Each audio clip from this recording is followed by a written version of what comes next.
So, you know, vitamin D is important, vitamin C is important. Simple things like washing your hands. If you really feel sick, stay home. You know, and chicken noodle soup has actually been shown in the medical literature that it really does work.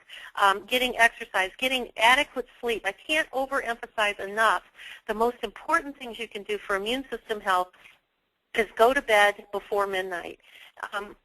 I'll tell you that I remember when I was growing up, my mom used to always say, and my dad was a chiropractor, and my mom used to always say when I was growing up that for every 2 hours you go to, every 1 hour you go to bed before midnight is equal to 2 hours of sleep after midnight. And I don't know any scientific proof of that, but I do know that if you go to bed, you know, somewhere between 10:30 at night, and you get a really good night's sleep, it rests your adrenals, it rests your thyroid, it boosts your immune system. I think that getting adequate sleep, getting exercise, getting vitamin D, drinking lots of water. None of us are cellularly hydrated enough. None of us. We drink pop and juice and cola and caffeine and coffee and milk and all that stuff. We need to get lots of water.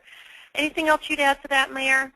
I have the reference for the going to bed before midnight. It was my grandmother who raised me.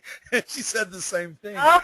You know, and I wanted to know, Sherry, that Dr. Mendelson, my late mentor, used to say, one grandmother is worth two pediatricians. So obviously, there's the authority. Boy, let me tell you something.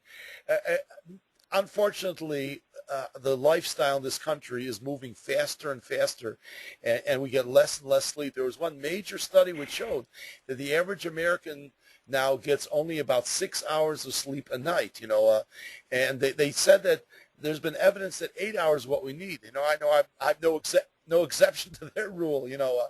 I thought those were just excellent. No, I have nothing else to add. It was just superb. Care? Okay, there was an early question and further questions about something you addressed, the adjuvant squalene. Is it approved anywhere?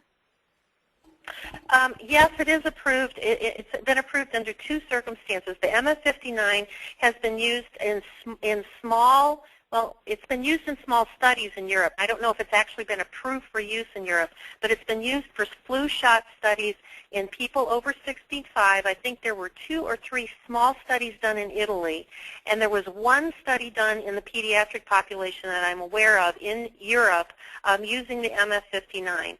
MF59 was used by government dictate, now not really FDA approval, in the anthrax vaccine. That's where a lot of the military has spent the last probably 8 years sort of in and out of court with the FDA, or in and out of court, fighting the FDA and fighting the government by saying, you know, you've put this MF59 in these anthrax vaccines for the military, but it's never been FDA approved. And because it's not FDA approved, we should not be using it in our military. Sometimes there have been periods of time that the judges have sat that aside and said, you're right, until it's FDA approved and gone through studies, we're not going to use it in the military. And then somehow the military gets it swirled back around and they say, oh, well, we need this vaccine, and so they will start using it again. I think, to my knowledge, it's been a couple of times that that's been in and out of court over the last 8 or 9 years. Other than that, to my knowledge, the MF59 has not been approved for use in anything else in this country. You know, I want to make one statement that it's different, I think, than the 1976 swine flu scare. We've already seen deaths from this.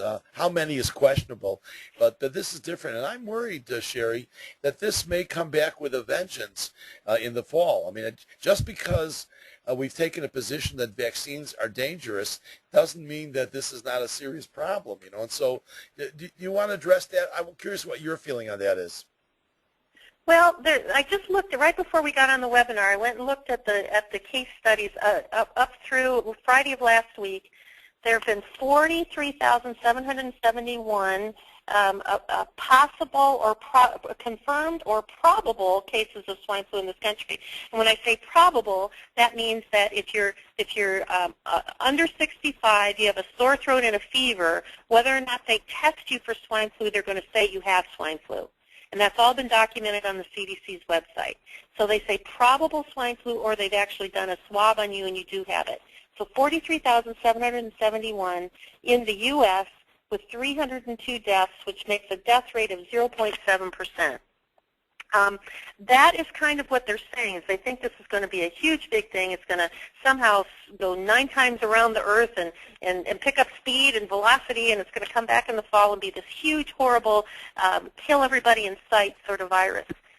Well, if that was the case, Mayor, I would think that right now in the southern hemisphere where they're having winter, and they are having outbreaks of this virus in the southern hemisphere, that we'd be seeing people dropping over 30 or 40% of the workforce going away and dropping over dead, and we'd be managing mass casualties in South America and in South Africa, don't you think?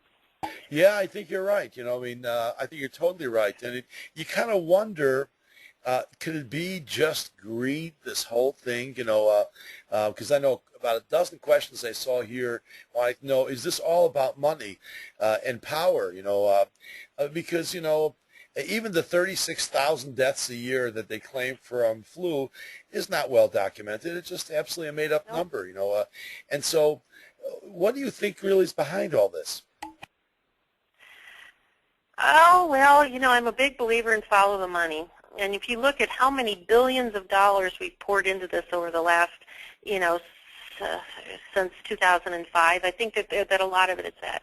I'm also kind of a big believer in that the people who really believe that they're doing good things for society, the public health nurses, the school nurses, maybe even the bench researchers, people like that, they are just doing their jobs. They're getting a paycheck, and they're going home, and they're going to their kids' soccer game, and they're going to church on Sunday, and they're just doing what they think is the right thing to do. I always come back to Enron. I think that a lot of people on this line will remember when Enron and Arthur Andersen blew up a few years ago. When was that? 2003, I believe. I really thought that the world would wake up and say, see, finally, people will see unequivocally that it's, Enron was what, the 8th or 9th largest company in this country. If anybody would have said that Arthur Andersen, one of the big 8 accounting firms, was going to blow up in smoke in a matter of weeks, nobody would have believed it. But it happened. And why did it happen? Because there were 8 or 10 or 12 or a very small cadre of people at the top who were plotting and scheming and stealing and robbing and putting all these things together that imploded everything. And the rest of the people that worked for Arthur Andersen and worked for Enron, they were just doing their jobs. And I thought that that was going to be such a bellwether that everybody in this country would get it, and they would wake up and they would see that there are things that happen in the upper levels of corporate America that are greed and conniving. And it just sort of made a minor blip on everybody's radar screen. Nobody ever got it. So to me, I do believe it's about money. I do believe it's about power and control.